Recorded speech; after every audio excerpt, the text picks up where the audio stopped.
So please feel free to go get a cup before Mike begins his lecture. So we'll start in a few minutes. You can even smell it. No coffee drinkers tonight.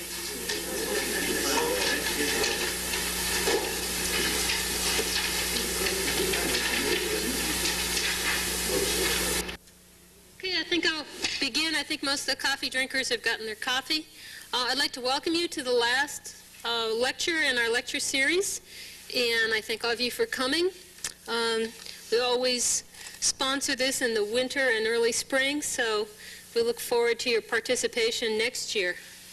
Tonight we have the pleasure of an investigator that we supported for some of his investigations that he'll talk about this evening, Dr. Michael Rice from the University of Rhode Island. And both Woods Hole Oceanographic Institution's Sea Grant Program and Rhode Island's Sea Grant Program supported these investigations. Now, I met Mike in his, I think it was his first week on the job at University of Rhode Island. And Mike has quite a bit of interest in aquaculture, physiology, and the development of projects to enhance aquaculture and fisheries in the marine environment. Mike's background is as a physiologist from the University of California at Irvine. He joined the faculty at the University of Rhode Island in 1987. But before that, he spent a couple of years in the Philippines in the Peace Corps between his master's and his PhD work, and he has some extensive experience with marine systems from around the world.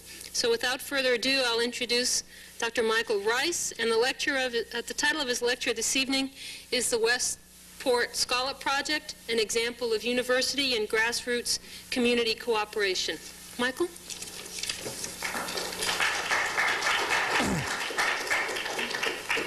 Okay. Thank you so much for inviting me here. And I noticed that a few of the people from the Westport project are here. Welcome. And you could probably sort of shoot me at the end and sort of stop me. No, that's not wrong, if I get something wrong. So if not, we'll just sort of start off. And what we're going to do is talk about some of the data that we collected in over a 2-year period. And most of this of the data is coming from the master's thesis of my graduate student, Karen Tammy, who is in the audience here. Scott Soares and Wayne Turner are from the town of Westport. And without these people, really, the sort of work that you'll be seeing just would not have gotten done. So these are the key people. Okay, now, first to start off with, what this is to take a look at some commercial bay scallops and landings in Massachusetts over the last few years, going back to 1951. And what is very, very striking about these things is that even when on normal years, the bay scallops tend to be very, very sporadic in their in the fishery. There's good years and there's bad years, and fishermen going way back realize this.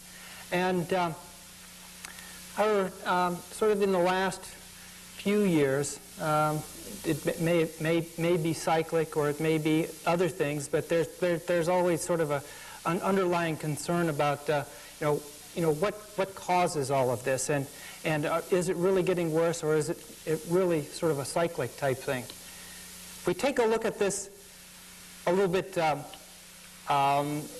sort of finer scale and just take a look at one estuary, the Westport River estuary, and in terms of their scallop landings, very much the same sort of patterns are coming as Massachusetts State in general in terms of some of their scallop landings. Sort of a good year in 1953 or so, and 1966 was a good year, 77, 1985, these very, very sporadic years. Now, what controls these things? It's very sort of an interesting topic to take a look at.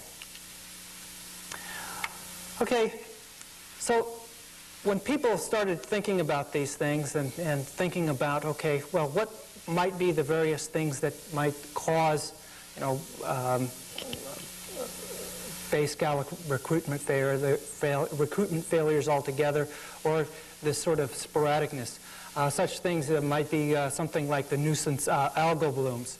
We heard about the brown tide phenomenon that struck this area.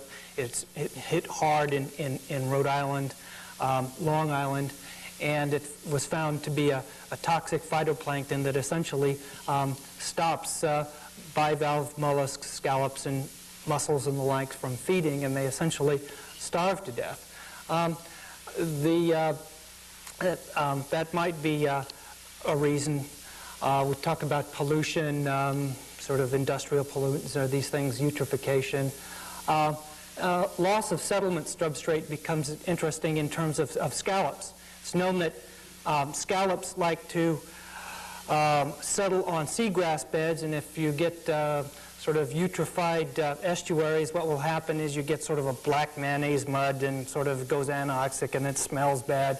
And one of the results is you lose seagrass beds, and loss of these seagrass beds might lead to lack of places for scallops to settle. So there's a whole host of reasons, and a lot of people are looking into each and every one, and everyone has their pet theory in terms of why things happen. So a number of towns and coastal entities say, we don't really care, what's causing these things. They could be any of these things. How do we get our scallops back? That's what the bottom line is. What can we do to improve our shellfish resources?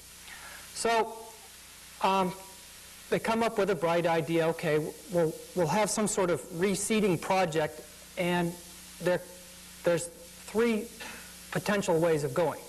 First of all, go ahead and purchase some seed from some hatchery, real tiny seed, and then just kind of scatter it on out there. All right, or alternatively, we won't even buy seed, get the real cheap stuff, the larvae that are still floating around in the tank there. And we'll just dump it in the environment, and hopefully what that might do is the animals will grow up and we'll have lots of scallop. Unfortunately, that usually doesn't work, and it's probably a waste of taxpayers' money, because essentially what you're doing is getting all kinds of little larval shellfish and getting little tiny food for predators, and crabs will come in and eat that stuff like popcorn at a movie theater. So that usually doesn't work too well. Second thing is, okay, why don't we get a little bit smarter with this and sort of get smarter than the predators, and we're going to hold our shellfish for a while, sort of protect the shellfish until it grows up. Usually these shellfish propagation schemes in a number of towns, such as I think Chatham had a program of where they had a hatchery, set out the seed, it protected it for a while, and then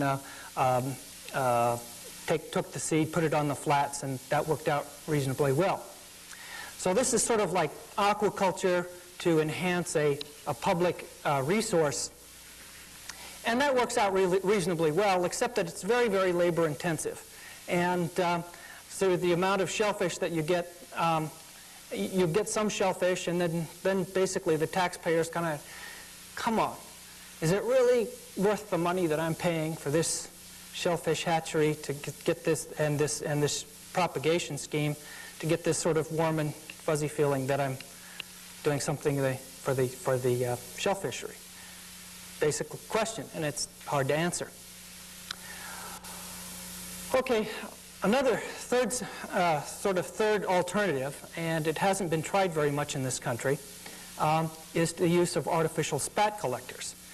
And in the case of scallops, what this in effect takes is somehow to artificially reproduce what is lost in, say, seagrass beds or something like this. Sort of supply some sort of artificial collector so that these larvae in the water that are swimming around the water can settle out on, and then we can sort of protect, grow these up, and use them as a potential way of doing things. The spat collectors were first developed in Japan for a Japanese scallop back in the mid-1960s. And it was basically fishermen-developed technology. Basically, the universities didn't get into this until much, much later. Some fishermen sort of figured out, gee, if we put in some sort of artificial seagrass in these bags, and maybe we can sort of collect things and then set them out, they would work. It turns out that in Japan it was a tremendous success, bringing essentially a almost wiped out scallop fishery back to life. And it caught the eyes of a number of countries, notably Tasmania, and in Canada they're using spat collectors as well. In the United States, there's been 3 studies up to this time in which some artificial spat collectors have been used to collect scallops. First is in Florida back in the 1970s to collect the calico scallop, Argopecon gibbus,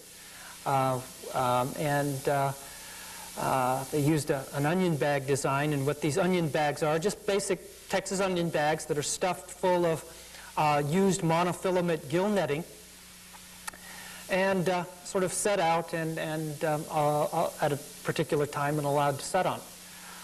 It's been done in North Carolina in the mid-'80s, and also out, as I understand, a project out on Nantucket, close by here, was used in the early '80s, and they collected 40,000 scallops in 90 bags. So there is some precedent for this idea in this country. All right, and these are what some of these spat collectors might look like. In Tasmania, what they did was they put some weights on the bottom, and then some styrofoam floats, and then in these bags here, stuff these bags full of monofilament gill net line, and these are sort of out of sight, out of mind, and all you see are sort of 2 little marker buoys on the end. They'll work out reasonably well. And then once they collect the scallops, then they go ahead and then can take the scallops and put them into various grow-out enclosures, these so-called lantern nets, where you put the scallops to grow them out to final market size. So essentially what they're doing is using this spat collection as a seed source to supply an aquaculture or sea farming type enterprise. But it's just as soon as you could use this sort of thing just to collect seed, protect the seed a while, essentially as a public resource enhancing tool. And that's essentially what the bottom line in Japan that worked very, very successfully. All right, so this comes in now to sort of the local project, and I was at the University of Rhode Island, and the people from the Bay Scallop Restoration Project, right here in this room, Wayne Turner and Bob Edgecombe came to the university and said, gee, we have this nifty grassroots organization in our town of Westport, and we've been around for a while, and we've got this idea where we want to bring back the bay scallop. And their sort of mascot is this guy Seymour, to see more scallops in Westport. And gee, I said, gee, you know, that's pretty nifty. You know, how many people do you have and how long have you been organized? And I was, you know, thoroughly surprised, because I mean, I'm from University of Rhode Island, and a grassroots community organization talking about aquaculture techniques to sort of bring back a resource is sort of a novel idea to me, because, you know, normally in my towns, talking about cooperating with the university. Unthinkable. You know, those guys up there at Kingston, that's sort of up there on Fool's Hill, we don't want to deal with them. So a town, you know, willing to deal with the university, I would at least sort of give these people a shot. So we got together and set up essentially some first-year goals to see if we could, first of all, set up artificial spat collectors and see if we could actually catch any scallops in the Westport River, and use these spat collectors to see, you know, which are the best areas for collecting scallops, and let's see if we can, at least from a first step, match the Japanese, or at least attempt to begin to match the Japanese in terms of seeing what we can do to enhance the natural recruitment of scallops in the Westport. Okay, now, this is a quick map of the, if you're unfamiliar with where Westport is and where it is, it's basically a two-horn estuary system, and this map shows the watershed area, and it's on the sort of southeastern Massachusetts right here, right on the Rhode Island border. In fact, the Rhode Island border is right here, and a lot of the watershed is actually in Tiverton and Little Compton, Rhode Island.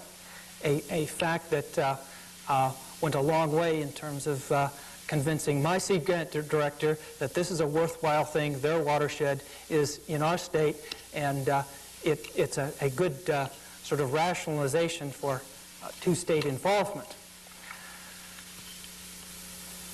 Okay, and if we sort of take a close look at the Westport River, in terms of some of the areas, these are some of the areas where we decided to set up the lines, and the various spat lines right here where the collectors are. These are the various locations: this Horse-Neck Channel, Jug Rocks, Southern Shore, and remember this Corey's Island here. This is going to be sort of our hotbed area. I'm going to be talking a little bit more about this area as we go on. Turns out to be one of the better areas, good flushing area in this area between the two branches.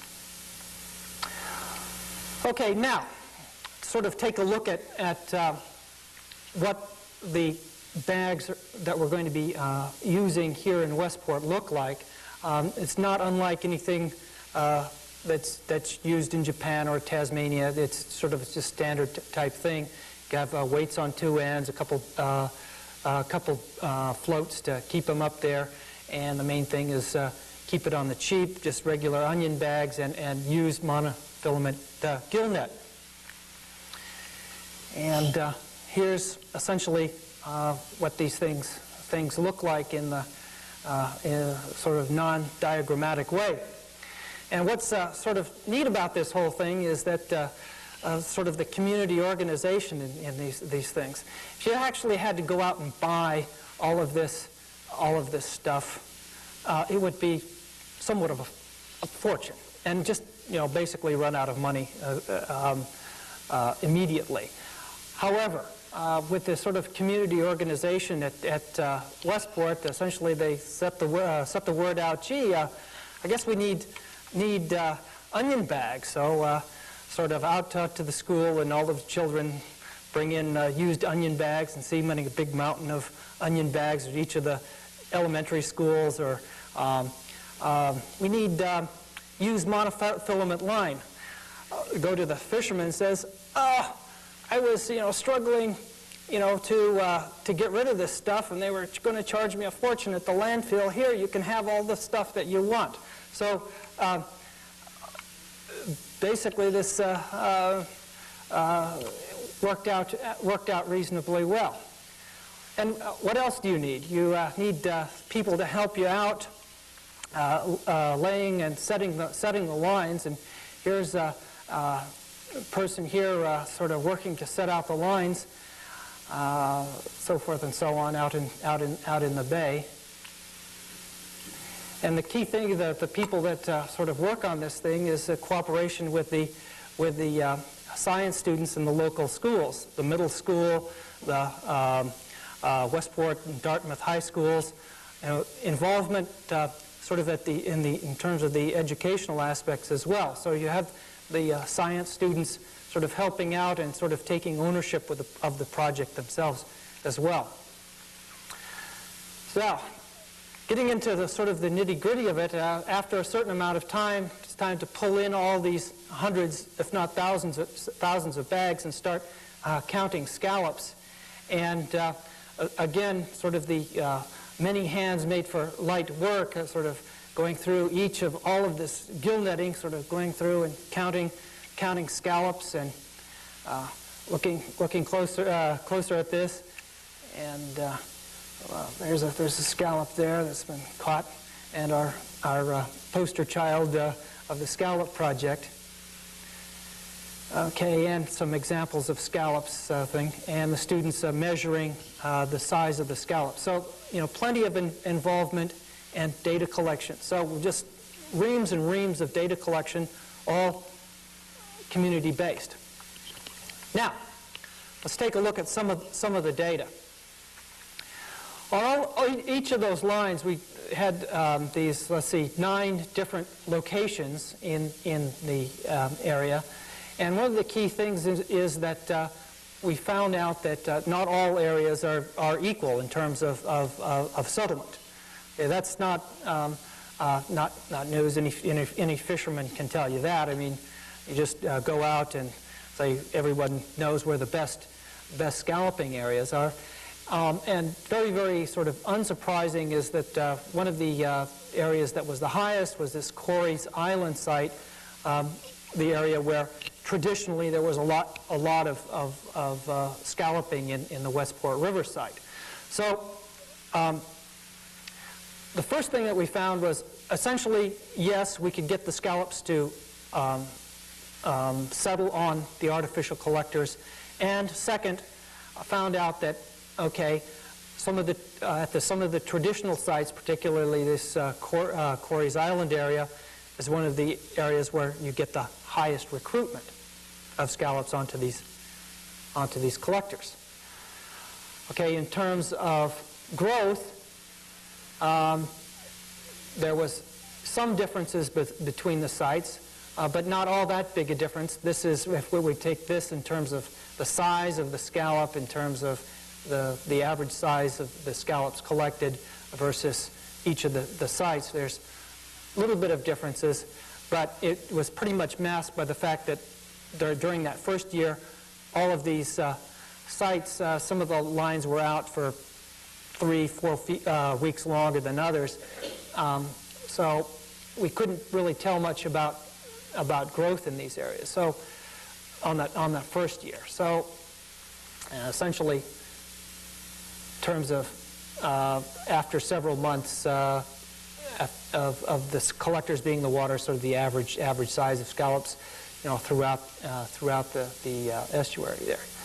So in terms of the first year, 93, and some of the conclusions from the first step was, yes, indeed, the scallops will set on the substrate, the monofilament gill net line. The Carey's Island seems to collect the best scallops, and in terms of settlement time and the like, it's pretty inconclusive in terms of which area is best into growth. That was deferred to the next year project, 94. Now, in terms of 1994, we took a look at our initial data and said, okay, we're going to get a little bit better in terms of the information we want to collect. So, since Carey's Island was a hot spot, we're going to focus just on that. Just take a look at those data. And take a look specifically at some various things. First off is the gonadal maturation. How are the scallops developing? Are they taking on? Are they getting fat? Are they growing gonads? Are the eggs and sperm developing? And at what time is the optimum development time? Second thing, the scallop larvae in the water. When are the larvae present? Does it match the gonadal maturation time? Third thing, monthly scallop setting. We have the spat collectors. When specifically are those scallops setting on the lines? So all three of those things will sort of fit together. And then, what other things may influence the final, what is a good site or a bad site? And frequently these things are fouling and predation. If there's a lot of fouling on the lines, you might not get enough scallop set. If there's predation, once they do set, they might just get eaten by crabs. So the key thing is to sort of take a look at these various parameters during the ring. Okay, so experimental design. This is at the Carey's Island site. First of all is take some scallops that are being held and fix them for histology, sort of get ready them for microscopic analysis and take a look at the gonads and see just how the eggs and sperm are doing. This is done on a monthly basis. In terms of larval sampling, on a weekly basis, take water samples, pass them through a plankton net, and see how many larvae that we can collect, and I'll have some pictures of that. Some lines that are set out for just 1 month at a time, and then lines that are set out for the whole summer period, and then compare the two of these things and make some comments about whether we have some sort of long-term predation losses and the like. So these are the questions that are asked for the second year. Okay, take a look at gonadal analysis. Okay, the first thing is, at each of the sites, and specifically at the Carey's Island site, is they put a whole series of spawner scallops in these rafts here, basically to hold them. And they're going to be right in the various site where we're sort of interested in the scallop area. The water is coming through, they're feeding nice and happily, developing, and then we can just come by the boat, pop off the top, take a few samples to do some microscopic analysis. Okay, these are some surface rafts in which there's some scallops being held on the surface, or are these sort of bottom cages, some scallops in things that are set on the bottom, and these are just made out of basic lobster pot wire. Okay, and here are some examples of some scallops that might be collected for histological sampling. Just go off to the raft and take some of these samples. Now,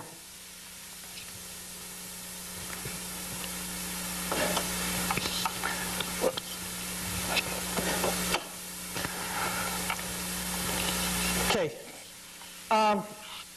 Take a look at some of the histology. This is essentially a scallop gonad, and what this is ovary tissue right here that is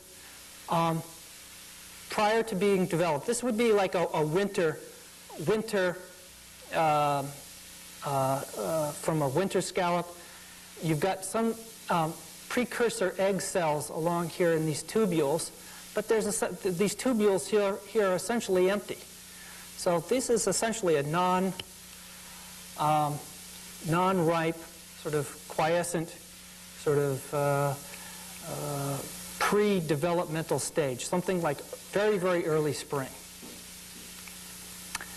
Whereas if you get into the midsummer, okay, what this is a section through a gonad, and on this side here is essentially the female half, and on this side is the male half. As it turns out, scallops are hermaphrodite, and they carry both eggs and sperm all in the same animal. And this section is right through the thing. Now, notice how this section here, this is the ovary section, and those tubules are completely packed full of egg cells. They have this almost geometric shape. This is a very, very ripe animal. Same thing with the sperm. There's the sperm cells in the sperm tubules here, very, very, very well developed here. So this would be the two extremes in terms of development. This would be sort of a midsummer. Now, after things have gone through the summer and they're spawned out, what will happen is the tubules, in this case the ovary tubules, will empty out, and you'll have a few of the egg cells left, but you can see it isn't quite as packed. So this would be a sort of a late or a spawned out animal. Okay, now, what we did was put together a gonadal maturation index based on these things here, and they go from a resting state, sort of a 0 score, inactive gametogenesis, sort of that first slide, going on to sort of developing on up to a high of 5, which was be ripe, sort of that middle slide where the tubules are packed, going on to spent inactive gametogenesis down to 4, 3, 2, 1. So the high end of this would be sort of the ripe. Now, you go through the month and take a look at these things. Okay, this is early active, sort of a 0 score. Red goes on up to this high ripe score, and then we're going on down again down to 0. So in March, what is happening is that we've got most animals either a 1 or 2 score, very, very inactive. May, starting to develop along. June, by June, we've got some full ripe ones. July, that's where the major ripe ones are occurring. We've got spawning that's already occurred. And then by August and October, it's on the downhill slide. Okay, so these data essentially show that, okay, if we're going to get any spawning based on the histology of the gonads, June and July are sort of the time to look for. Okay, another way of looking at this is an average gonadal index, 0 of course being the sort of the spent on both ends, and 5 being the ripe. And so we go from 0 to 5, and it goes on up and down. So this sort of early active versus late active. Just the same data, just represented another way. Just give a mean index on things. Okay, the second point was taking a look at larval abundance. How are the bivalve larvae looking like in the estuary at that time? How do we go about doing this? All right, so we go out on a weekly basis right here, and we have this electric bilge pump, and every boater knows these things, and hook the bilge pump up to a 12-volt battery with these clips, and then basically set this down to the depth that we want, about 5 feet or so, or take 1 foot or 5 foot samples, and pump the water that's taken up by the bilge pump through a 60 micron plankton net, and we just collect the plankton as the water, and then we basically take a look at it underneath the microscope. And these are the things that we see if we're going to be taking a look at these things, and these are the things that we're looking for. These are essentially bivalve larvae, this one, this one, this one, and so forth and so on. This stage right here is called the D-hinged veliger larvae. They're called that because they look like a little letter D. And they'll go through a developmental series. A natural sample would look more typically more like this, a lot of garbage in the water. So you've got a lot of time and effort going into sort of picking out what is a bivalve. This is a more developed one, or something like this here, sort of a late stage bivalve. It's only after they have set that they get some sort of characteristic that they look like what you think it is. This is of course a set scallop here. But one of the key problems with working with plankton samples, and there's a lot of work, and I was noticing that there's a Sea Grant funded project here to try to take a look at and differentiate these things. These are sort of like Ronald Reagan's redwood trees. If you've seen one bivalve larva, you've seen them all. This particular one here isn't a scallop at all. It's a zebra mussel. Okay? They look all alike. So if you just on first glance take a look at these things, they're very, very hard to take apart, and some work is going in to differentiate these things. So once they've set, then you know what, have a pretty good idea of what they are. And this is a scallop. Now, in terms of the abundances, and what this is number of larvae per 100 liters. And 100 liters is the volume of water that has been pumped through the plankton net, and starting off in the beginning of June and sampling this all the way through September. And what is striking on this is that through the various weeks, there's various peaks going up to 750 per 100 liters, 867 per 100 liters. These are a phenomenal amount of bivalves in the water. This is only in 100 liters. This gets back to one of the earliest comments that I had about hatcheries being able to restock a wild fishery. If you think about this, if there's 800 or 700 larvae in 100 liters, calculate how much that is in terms of Woods Hole Harbor. How many 100-liter lots are there, and multiply that out. There's millions, tens of billions to trillions of larvae in the water, and there's no way that a hatchery could match that. Most of those are just lost to predation, so there's no shortage.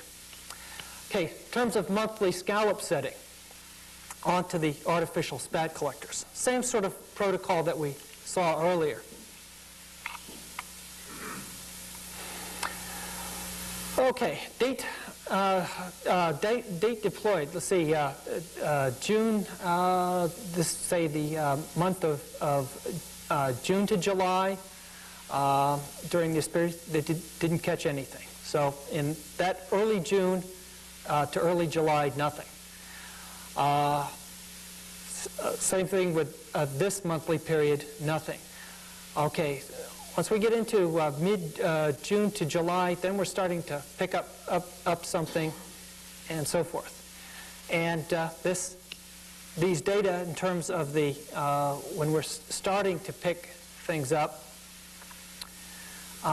begins to match the second peak in terms of the larval abundance, and begins to match somewhat the time when the gonads are becoming ripe in the June-July period.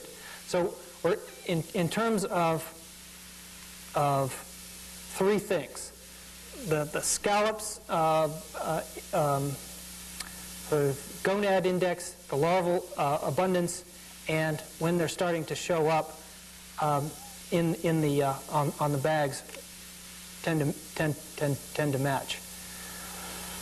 Okay, now, so the conclusions in terms of 94 is spawning is in the late July, or the peak spawning is late July, and in terms of bivalve larval abundance, there's three major peaks, late June to early August. And like I say, it's difficult to pick out which ones, what these peaks actually represent. It's likely that each of these peaks are different species of bivalves. As it turns out, quahogs tend to spawn in the middle of June, so that first peak, that June peak, may be a quahog peak. It's hard to tell. So I support any sort of the Woods Hole Sea Grant effort to try to get a handle on that idea. It'll fit into this very, very well. Monthly setting seems to bear that out. And our practical advice in terms of optimal deployment time for spat collectors, at least in the Westport area, is to deploy the spat collectors in June to middle August to get the best effective catch of scallops. And I wish to end this by thanking the people that are all kicked in money in support of this. Massachusetts Sea Grant, the Woods Hole Sea Grant, Judy McDowell was very good at actually kicking in the first amount of money. And everybody else sort of followed suit after they saw the wisdom of this. The Northeast Regional Aquaculture Center out of UMass Dartmouth has kicked in some money, Rhode Island Sea Grant, and the Sounds Conservancy out of Massachusetts, out of Connecticut, excuse me. So, thank you. Any questions?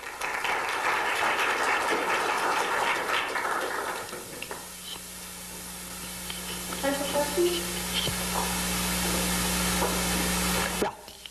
The back. What makes the utility island site so much better? Do you have any idea what parameters were to make that so much better? Okay, there's a couple of things.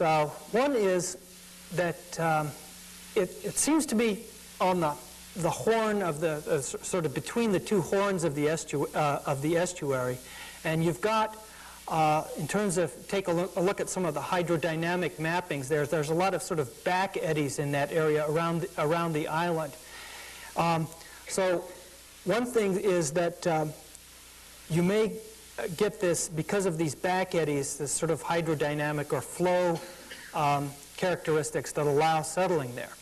Another thing, I believe they took a look at some of the best areas. One of the things, the data that I did not show, are some of the predators that they pull out of the bags. And as it turns out, if you get on some of these areas where they're not particularly good in scallops, you'll have an awful lot of predators in bags and no scallops. Cories, they tend to be a little bit less in the way of predators and more in the way of scallops. Yeah. Hi. First of all, for the first part, the second part is where does the community stand now? Everything is sort of close to you, so if they want to know whether to improve or enhance something on the Westport River. Right.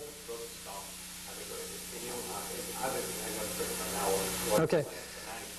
Yeah, the plans to continue on with this. My understanding of things, and we have people from Westport here who probably answer this better, is that as usual with most things, there's some sort of dissident elements that in the town that that this isn't a good thing. But for the most part, people are very, very, very positive, and in fact, the educational element with the with the high schools and the middle schools was a big selling point. And what they've done is they want to continue on with the project, just if only for its educational value. They've kicked in, the schools have kicked in something like $8,000 to fund a graduate student to come in and take care of the sort of educational aspects to sort of sweeten the pot, and that pays for about half of a graduate student's time for the school year. And secondarily, what they've done is moved on to focusing in on what they consider some of the major problems, which are the water quality problems in the Westport estuary. And Sea Grant has moved, at least Rhode Island Sea Grant, they were sort of cool to the idea at first, or now warming up to the idea of now taking a look at the water quality aspects in the estuary as part of the watershed program. Yeah. What's the effect of boat traffic have on the Scallop? Not a whole lot, really. I think the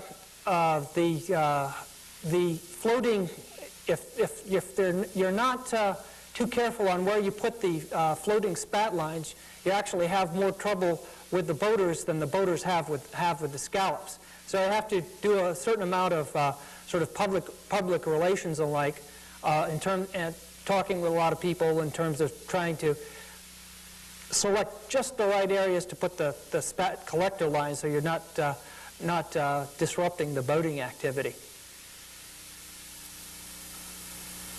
Yeah. What are the predators that you find in the bag? Okay, the most common predators are the various types of crabs, green crabs and let's see, various mud crabs and the like. Those are really the major predators. Got some predatory fish, but not in a terribly big way. Yeah. What size of scallops can you find in the They range in size. They're going to be the largest ones. Sort of the champion growers are up almost about an inch in the time that they've spent in the bag, which is really phenomenal growth. And some maybe an eighth of an inch or less. There's a great deal of variability in their apparent growth rate. Some of it is growth rate, and some of it is the fact that the bag has been there out for a month at a time, and you don't know whether the scallop is set on day 1 or day 25 or so. So there's a certain amount of variability to it. Yes. I don't know. Someone from Westport can answer that? Yeah. Is there a special site for releasing the scallops? Well, first thing we do is the scallops will come out of the spat bag, put them back into the raft, hold them over the winter so that we concentrate the brood stock for the following year. When they get to be big size, which is closing in on the end of their lives, which is only about 2 years or so, we typically broadcast them into areas historically productive like Carey, Fortunate Channels, and other places that have seen that map. Those are historically the best areas in Westport, so we try to put them back in there. And we're working on a way to turn the brood stock into a fundraiser as well. Future. Yes, back. Would there be an optimum size for the bag that is Well, that's kind of problematic because what will happen is if you get too small a mesh size, what happens is you tend to get fouling on the bags and you close off water flow. If you have too large a mesh, essentially you're letting predators in and the like. With the onion bags, they're cheap, and it seems to be sort of like a serendipitous happy medium. But what happens is most predators, what will happen is they'll settle in at the same time as the scallops are settling in. They'll grow up sort of alongside them and sort of munch as you go. So, kind of tricky.